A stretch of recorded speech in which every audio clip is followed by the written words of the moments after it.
Hello, traders. It's 8:02 a.m. Chicago time on Tuesday, the 5th of January, 2021. This is episode number 1910. Derivatives trading is not suitable for all investors. Past performance is not necessarily indicative of future results.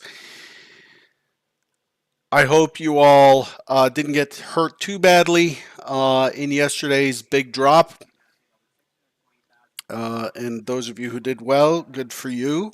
It's another day, just one drop in the bucket in terms of days we trade, and our goal is to be here every day. And in order to do that, we have to make sure that we stick to our risk limits. as as much as we want to fight back, we've got to stick to our risk limits. That's a big differentiator. Okay, I tweeted about this last night, and I guess it started a whole thing. But because people automatically perceive that I'm picking on some particular character, but the goal is to help as many people as possible stay with us for as long as possible and to achieve their results, their goals, their potential. So anyway, this morning, jumping right into the pre-market summary sheet, we have a market that is in a mild risk-off sentiment overall. The the overnight shows several sweeps down or pushes down that quickly recovered. 10 p.m. Central, 2 a.m. Central, and then 6 a.m. and now it's falling again. Risk really is really a risk-off posture.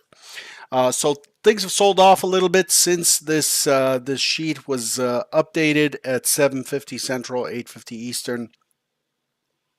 Overall, the S&P is at 228,000 contracts so far, which is pretty decent. The overnight inventory is even higher on the risk-off on the short side, and the range has extended a little bit. The profile remains balanced with a weak high. Funds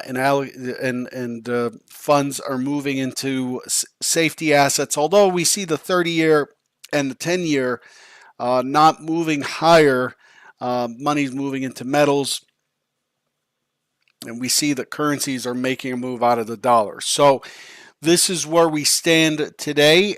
It's important to note the stuff on the side here. These rotations. We update these on a weekly basis. The current rotational structure is important for determining what is a reasonable stop size for the various products. So make sure you make note of that. These are the rotations, the harmonic rotations, based on what's down here. 1 minute bars, RTH session, and so on and so forth. So that's where we stand. In terms of what's on the calendar, what's on the market's mind, really, what's driving things, the biggest driver right now, and what it was for yesterday's sell-off, is the troublesome lockdowns that have hit Europe, the UK shutting down completely. Germany looks like it is following suit along with others. This new strain of the coronavirus is causing a lot of nervousness in the markets. We also have the U.S. Georgia election today. In case you're not up to speed, this is a very, very, very, very, very important election that is taking place today in Georgia. It'll determine whether the Senate, the U.S. Senate, remains in under Republican majority, or if it flips to Democratic majority, which means that the Democrats would have the House, the Senate, as well as the White House come January 20th. So very, very watchful eyes on this. The policies are anticipated to affect some sectors of the market. So that's what's driving us. Also, there's a lot of back and forth going on between the U.S. and China currently, with the telecom companies being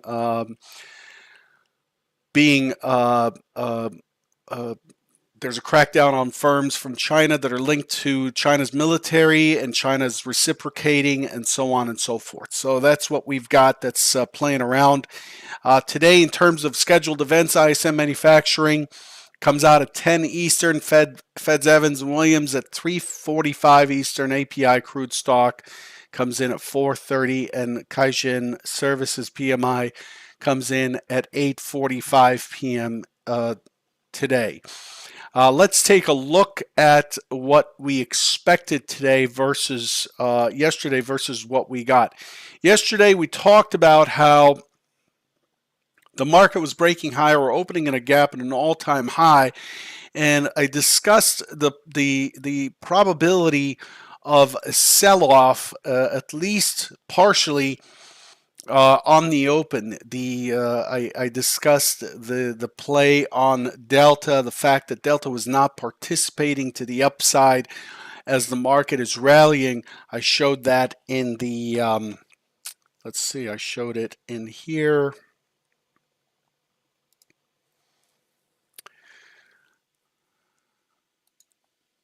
Right there, I highlighted how we keep making these higher tops. We keep making these higher tops, but the delta is really not playing along. And that I talked about the market really not shaping up to get good support from the buy aggressors in terms of volume. So that partially drives the idea that we're likely to move back to 3075. That was scenario 2 yesterday. Really did a lot more than that. Yesterday drove a lot lower. In fact, I may have to switch this to a 6-tick Renko because there was a lot of action yesterday.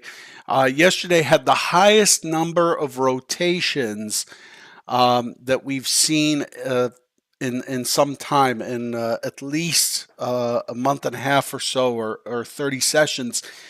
We had a ton of rotations yesterday because of the sell-off. We had pretty wide range and really high volume. The RTH session had about almost 2 million contracts. So all of that are indications, as I talked about yesterday. These were indications that that we are likely to sell off, and I talked about the day trading perspective is that we would want the sell-off to take place because there's some weak structures below us. There was a gap. There are some key areas to test below that we ran through, and that would create better opportunity. With that being said, I did not trade this sell-off at all. I commented about this in the Convergent Head Trader channel, and with several people, that once it started running, because the open was a bit of an open test drive, but we did not get an immediate sell-off in Delta on the open despite the movement in price. This is a pretty wide opening swing, a 10-point opening swing almost, or 20-point opening swing with very little delta on the sell side, and that just caused me not to want to take the short on the pullback for the continuation trade once we got this push down, which was basically an impulse down right off the open. Once that happened, once that short was gone, it was about trading breakouts. And as many of you know, I don't trade breakouts. I don't have a good plan for catching breakouts because it puts my stop too far away from my entry. And these kinds of days that we saw yesterday occur a minority of all days. So if we look at the last 5 years of trading days, which is about 1,300 trading sessions, you look at the number of days that qualify as trend day types, which means that the profile is quite thin. We extend directionally. The point of control shifts with the action. We have multiples of the IB tested and so on. If you create that as a criteria for what a trend day is, trend days only occur about 23% of all days. The and 23% is pretty high, by the way. It used to be somewhere around 16, 17% of the days would fit those criteria. So we would spend about 80 to 84% of all days trading in not in a range, but trading in a way where you can where the structure was building a distribution or a double distribution, short covering, long liquidation, or something of that aspect. And I have plans for those. But these trend days, I tend to get crushed on these days, and so I know that as a weakness, and so I stand aside. I don't participate in these days as much as I want to because I see that the action's there. But FOMO's never paid me. Has never rewarded me in any way. FOMO's just been more of a cost center for me personally. But so I didn't participate in what was going on here yesterday overall, but pretty outstanding. Pretty outstanding range, and we did end up getting the delta to participate. Look at this.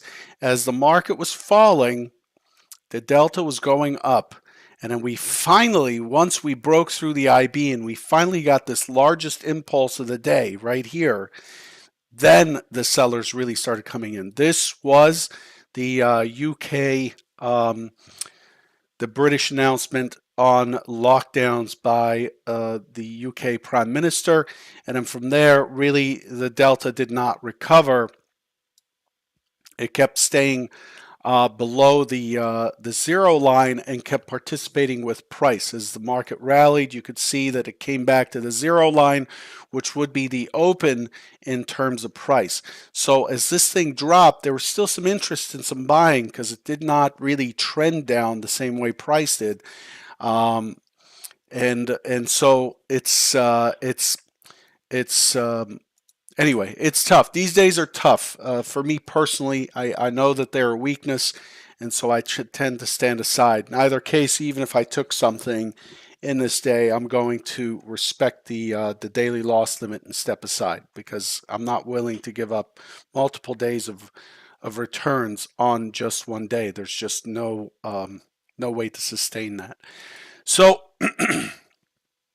trend day down, point of control shifted down. We broke a bunch of lows.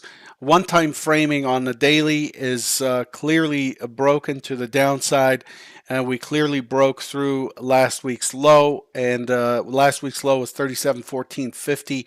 We broke that, and now we have to monitor to see how it participates from here. Do we get back above the 3700, which it tried overnight? Do we get back above the 3700 and hold and tackle last week's low at 37.1450 to start coming back into the balance that it formed last week for further highs? Or is this a new all-time high that now has an impulse down, is consolidating, and is likely to continue, which is my expectation?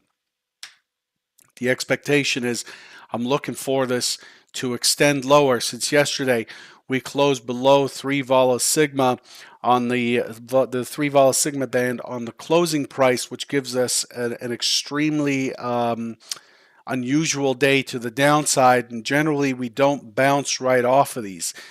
We have in the past, and I did pull this up just to kind of verify.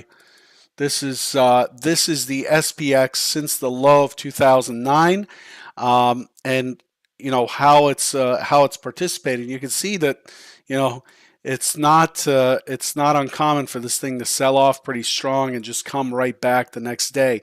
But on most days, it does sell off one day and then it continues the next day. Then it finds a bottom and reverses pretty strong.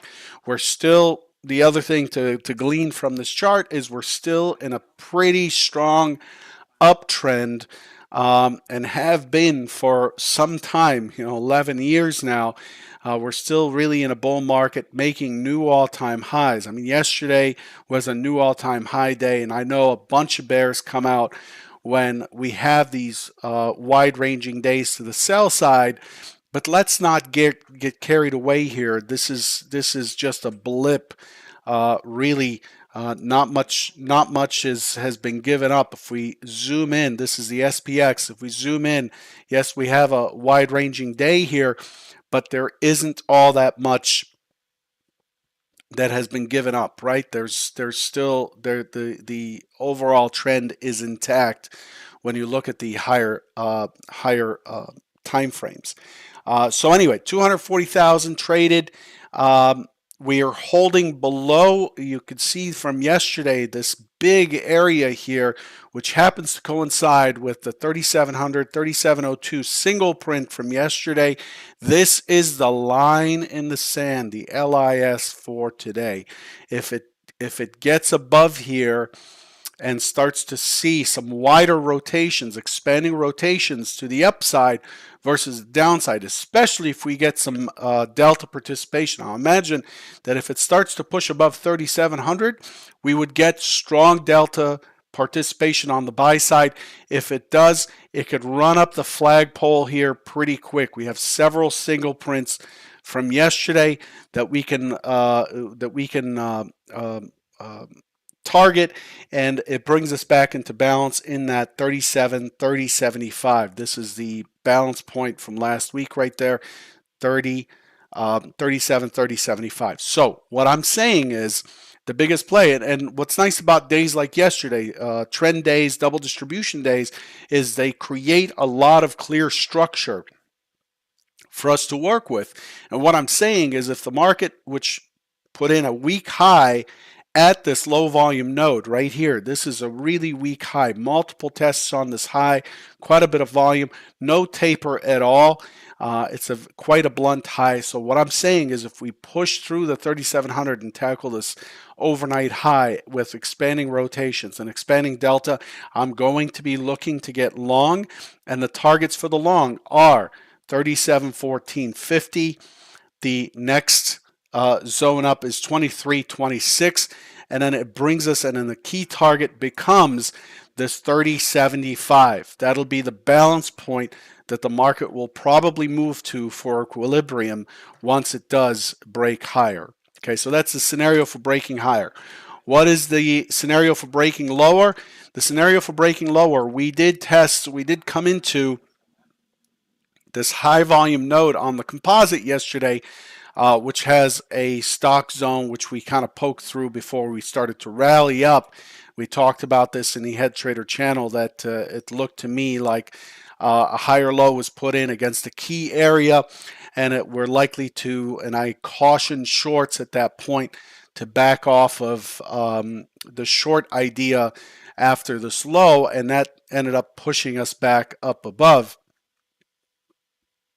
Um, Ended up pushing us back above, and that worked out. But if we do give up this 3660 area, basically yesterday's low, then we're likely to see a drop to 3620, which has quite a bit going on in that region. There are multiple confluences, a stock zone, and so on, and that becomes a big area for a test. So those are the two big kind of scenarios to walk away with from today's Trader Bite. Let's take a look at the overall picture of what has happened here. We held steady for the 4 days leading up to the new year after a gap up. So we had a gap zone up here that we closed yesterday. This gap zone was separating the prior balance, which again is we had this 37.30, then we moved down into 36.85, which was the next balance area. We're trading in this area currently, and we ended up pushing through and creating a bit of an excess yesterday, but still closing below VWAP, below mid on what is a high ranging day, an impulse day down, and the expectation is we're likely to rest potentially today or continue lower. That's the natural process that we would be looking for. We are stuck in this balance zone from the entire month of December. The entire month of December makes up this whole area, end of November through December. And again, the balance for this area is at 85, 36, 85, 75. As long as we maintain this, we're likely to remain in balance. As you saw overnight, the profile is completely balanced. If it starts to sell off, then I just went through the structure below that we would be looking for in terms of play. 3620 becomes the target down here. Okay, so yesterday we broke the one-time framing higher on the daily, and on the weekly we're starting off 21 on a big selling day. And the big question on everybody's mind today is this an excess that remains put, which it doesn't look like it, or is this an excess that is likely to get tested and pushed down? So as the market starts to drop today, there's not much I can do with it until it starts to accelerate to the downside, with rotations increasing on the sell side and volume coming in, or the delta coming in aggressive again to finish yesterday's work. I'm expecting this, given the way it closed, I'm expecting this to be a resting day. I expect rotations to widen. I expect volatility to increase given following yesterday's action. You could see that the range was quite high and the volume was quite high. Yesterday's range in the RTH is 107.50 with volume at 1.744. The full session volume is about 2 million, which is higher than what we would consider to be normal on both ends. That's going to attract attention, and it's going to attract some positioning, some risk control, and so on. And we're expecting to see some of that today. So let's get right into what's expected for today. All right. We've already pretty much covered it. Stock zones are on. Okay, so what are we expecting for today? Today, we're opening imbalance inside of this balance area of yesterday. It's part of the excess of yesterday's low. The expectation is a bit of a response. I'm looking for a response back up into the 3690. However, we've got this MC in this area, the MC point of control in this area. And so I'm expecting it to kind of chop around in here and then eventually give up the overnight low and start trending towards yesterday's low. If it does break through, and I don't know if it will, if it does break through, then shorts would want to hold to 3620. That becomes the key area, the 620. Okay, the short idea is wrong above the low volume node at 700. So at 00, this is definitely off the table. That's scenario one. Again, these are just lines on a chart, but the idea here is if they start to play out, we know what areas to target. The secondary is an open auction that starts to move to the overnight low, rejection, impulse back into balance, and then squeeze the 3700 and then start pushing that that high, the overnight high, and through the low volume node, giving us in either case, giving us a wide range on both days. This is likely to stall out in the 3714 to 16 area here. Last week's low. This is scenario 2.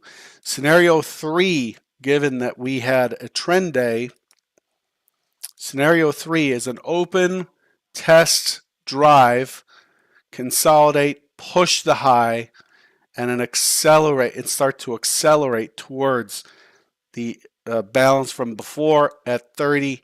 That's scenario 3. The 30 becomes the key target up here. 30.75. Okay, so that's what we're looking for overall. We do have A couple of balance areas to play with, but more likely we would have a rotational day. But I'm making plans for what happens if it breaks out of rotation. When we come into today's session, I'm expecting rotation. I'm expecting balance, likely to break into imbalance and run. And if it does, we're ready with the targets below and above and key areas to watch. Again, line in the sand is 3,700 to 3,702. To 3702. So pay attention to that area, see how the market responds. If it does not move up there and starts moving down, then yes, the target's yesterday's low, and then beyond there, 3620. Okay, that's the big picture target down below. Good luck, and I'll catch you tomorrow morning. Watch your risk.